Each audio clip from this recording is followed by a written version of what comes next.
Fala galera, canal Pobrejando de volta e para falar do que a gente mais ama, futebol. Sem enrolação e com opinião.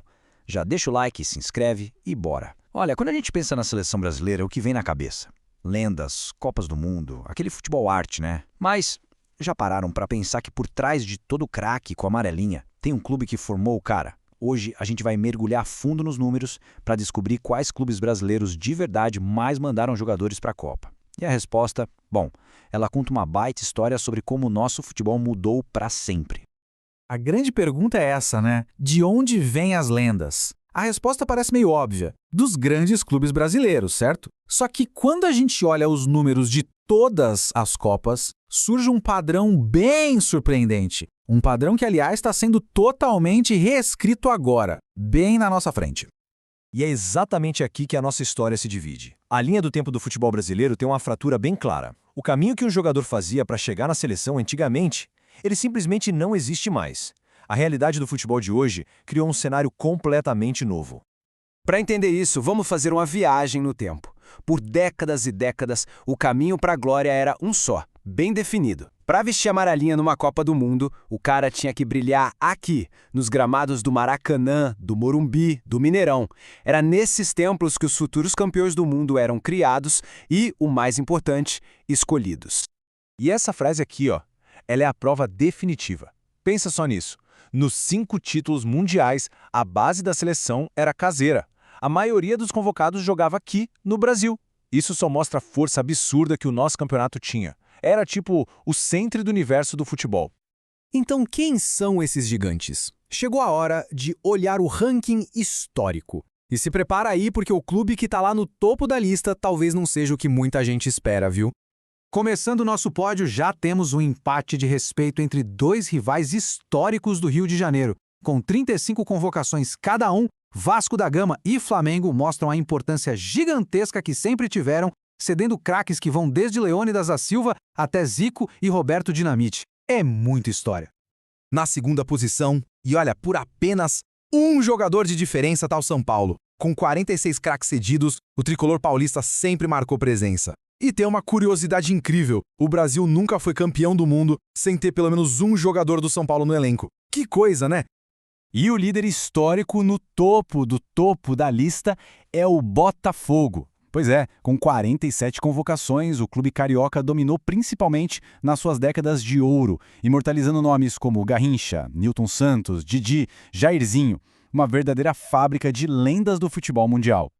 Esse gráfico aqui deixa essa disputa bem visual, né? A gente vê como a briga pelo topo entre Botafogo e São Paulo foi acirrada e a presença forte dos clubes cariocas no pódio. Fica bem claro o domínio histórico do eixo Rio-São Paulo na hora de mandar jogador para a seleção. E a lista continua com mais gigantes, claro. Fluminense, Palmeiras e um empate interessante entre Corinthians e Santos. É bem curioso ver o Santos do Pelé com 24 convocações. Quer dizer, mesmo tendo produzido o maior de todos os tempos, outros clubes tiveram um volume maior de jogadores cedidos. E para fechar o top 10, os grandes de Minas, Atlético e Cruzeiro. Mas essa fotografia histórica que a gente acabou de ver, ela tá meio que desbotando. O futebol mudou, pessoal. A globalização transformou o mercado e, com isso, o caminho até a seleção. A era dos heróis que jogavam aqui no bairro, ela foi dando lugar para uma nova geração de estrelas globais. E esse mapa aqui resume tudo. Se antigamente um jogador precisava arrebentar no Brasileirão para ser notado, hoje a vitrine é outra. O talento brasileiro é achado cedo e levado logo para os grandes palcos da Europa. E é de lá que a maioria dos jogadores é chamada para vestir a amarelinha. Agora vamos focar na realidade de hoje, porque o quadro que as Copas mais recentes pintam é completamente diferente daquele ranking histórico.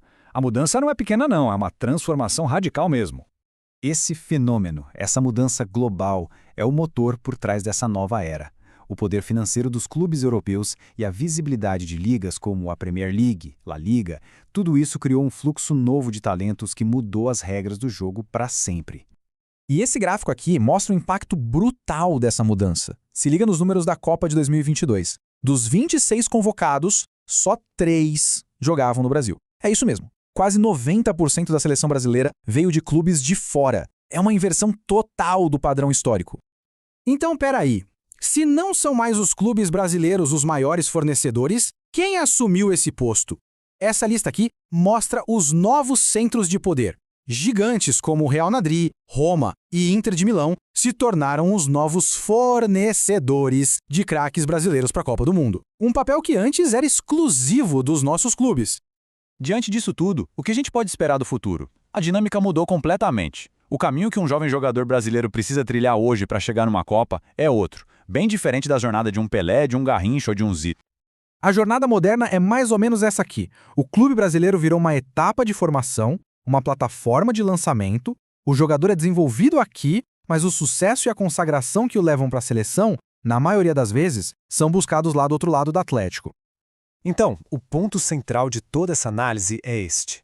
A história do Botafogo, do São Paulo e dos outros gigantes é imensa e tem que ser celebrada, claro.